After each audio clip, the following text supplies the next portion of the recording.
ఏంటిది? కూరలో ఉప్పు తప్ప ఏమీ లేదు. ఇలాగేనా వంట చేసేది? అన్నీ సరిగ్గానే వేశానమ్మా. అంటే నేను అబద్ధం చెప్తున్నానా? అబద్ధం చెప్తున్నారని అనడం లేదు, నువ్వు సరిగ్గా రుచి చూడలేదంటున్నాను. How dare you! అంటే నువ్వు అనాథాశ్రమంలో పెరిగిందానివి, నీకు వంటల గురించి ఏం తెలుసు అని నన్ను అవమానిస్తున్నావు కదా? అయ్యో, ఎందుకమ్మా అలా అంటావు? మా లచ్చి అలా అనలేదు కదా. అనకపోయినా తన ఉద్దేశం అదే. నీ పెళ్ళాన్ని అనేసరికి నా మీదకే గొడవకొస్తున్నావా? ఇలాంటి చెత్త తిండి మీలాంటి గతి లేని వాళ్ళు తింటారు, నాలాంటి వాళ్ళు కాదు.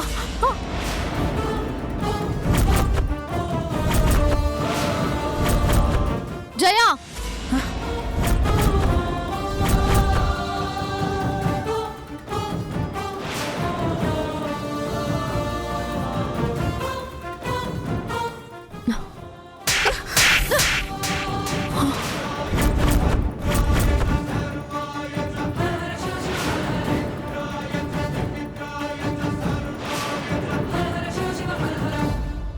నన్నే కొడతావా? కొట్టడం కాదు, నువ్వు మా అమ్మ నాన్నలకు చేసిన అవమానానికి నిన్ను చంపేయాలి. బుద్ధుందా నీకు? పెద్దంతరం చిన్నంతరం లేదా? గంగా, ఏమైంది? జై మీద ఎందుకు కోప్పడుతున్నావు? అమ్మా చూడమ్మా, ఈ గంగ నా మీద చేసుకుంది.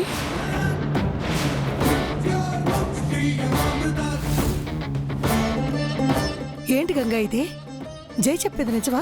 అవునమ్మా, నేనే తనని కొట్టాను. కానీ దానికి కారణం ఏంటో తనని చెప్పమని చెప్పండి.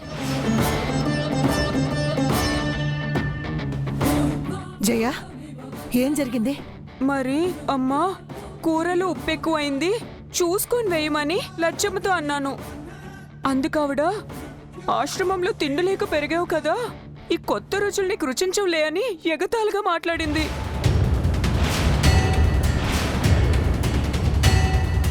అయ్యో, దేవుడి మీదొట్టు, నేను అలా అనలేదమ్మగారు.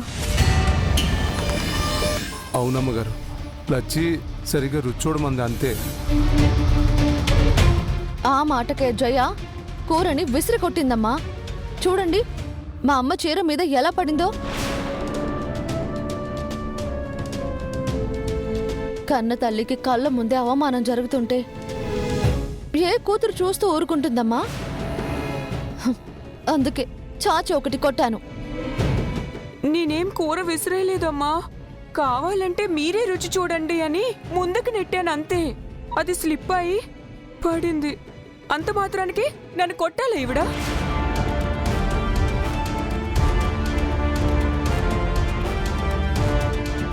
అమ్మా, చిన్నప్పుడు నీకెంత కోపం వచ్చినా నా మీద చెయ్యెత్తేదానివే కాదు, కానీ ఇప్పుడు నువ్వు ఇచ్చిన చనువు వల్ల గంగ నా మీద చేసుకుంది.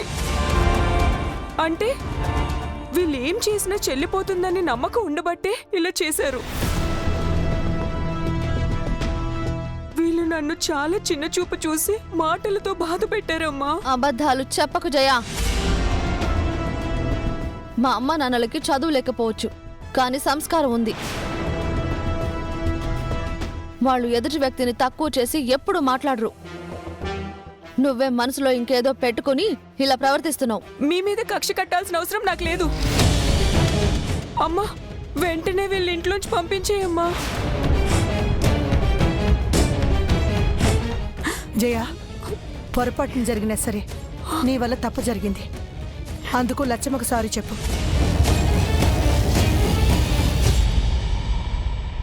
నాకు తెలుసమ్మా, ఇప్పుడు కూడా వాళ్ళకి నువ్వు సపోర్ట్ చేస్తున్నావు.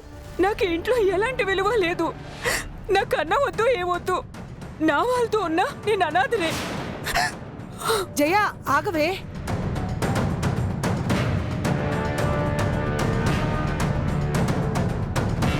గంగా, అదంటే చిన్నపిల్ల. నువ్వైనా కాస్త ఓర్పుగా ఉండాల్సింది. నాకు చెప్తే నేను తనకు బుద్ధి చెప్పేదాన్ని కదా. చేసుకోవడం ఎందుకమ్మా? ఇప్పుడు చూడు, అలిగి ఎలా వెళ్ళిపోయిందో. జయా, అమ్మా, అమ్మా జయ, నేను చెప్పేది వినమ్మా. అమ్మా, ఒక్క నిమిషం అమ్మా. సెల్లే, ఇప్పుడు నువ్వేటి మాట్లాడకే. ఇదంతా జైగుంటది కావాలని చేస్తుంది. అమ్మ గంగా, నువ్వెందుకమ్మ తనను కొట్టావు? లేదంటే నిన్ను అవమానిస్తుంటే నేను చూస్తూ ఊరుకోవాలా? డూప్లికేట్ మొహంది. సుధా మా అమాయకత్వాన్ని ప్రేమని అడ్డు పెట్టుకుని ఆడుకుంటుంది. హ్మ్. దానికి గట్టిగా బుద్ధి చెప్పాలి. నువ్వు ఇవన్నీ పట్టించుకో గంగా. నువ్వు ఆట మీద దృష్టి పెట్టు. నువ్వు ఆటలో గెలిస్తే అన్నీ సర్దుకుంటాయి. సర్లే బాబాయ్, చెలే ఎట్లర్ సార్ వచ్చే టైం అయినది. మనం ఎక్కడే ఉంటే ఆ జై వచ్చి మరింత గొడవ చేస్తుంది. చెయ్యని తప్పుకి మనం సంజయ్ ఇచ్చుకోవాల్సి వస్తుంది. వెంటనే వెళ్దాం, పద పద.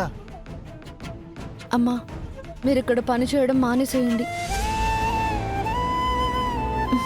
కానీ మీరిక్కడ లేకపోతే ఆ రాక్షసి అమ్మ వాళ్ళని ఏం చేస్తుందోనని భయం వేస్తుంది. నువ్వు అవన్నీ ఆలోచించ గంగా. మేమిక్కడ బానే ఉంటాంలే. రంగా, నువ్వు గంగని తీసుకుని బయలుదేరు. అలాగే పిన్ని, నువ్వు రాయేసలే. అమ్మా, దీంట్లో చేపల పులుసు ఉంది, మీ ఇద్దరు తినండి. సుధా అమ్మ గారికి కూడా పెట్టండి. పేడతలేక నువ్వు రాయేసిలే, రా. ఆ, బాయ్ అమ్మా. జాగ్రత్త బాయ్ అమ్మా. నాన్న.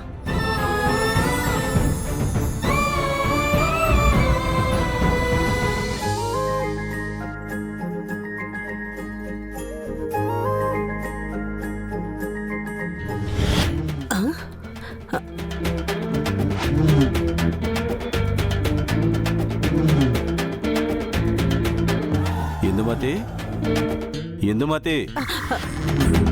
Hubby, I'm still sleeping. ఆ? I'm dreaming. My dream. Ishika doing puja.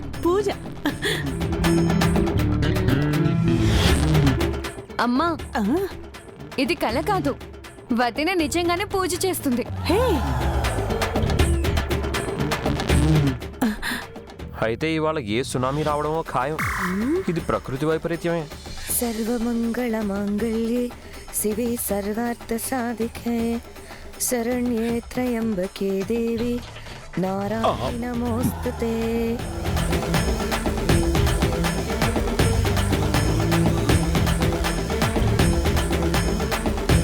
Shakuntala, Ishika ఆరోగ్యం బానే ఉందంటావా?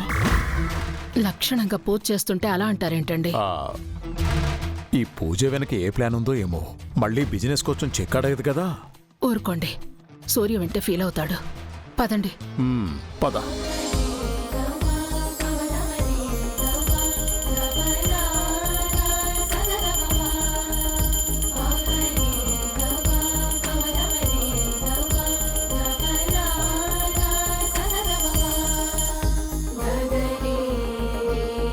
ఏంటి అందరూ అలా ఆశ్చర్యంగా చూస్తున్నారు? ఏమైనా కర్పూర నీరాజనం సమర్పయామి.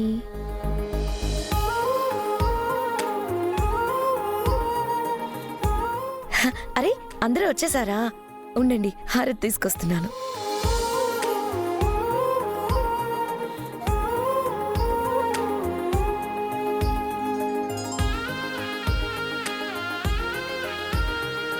మావి గారు, హారతి తీసుకోండి. అత్తయ్య గారు.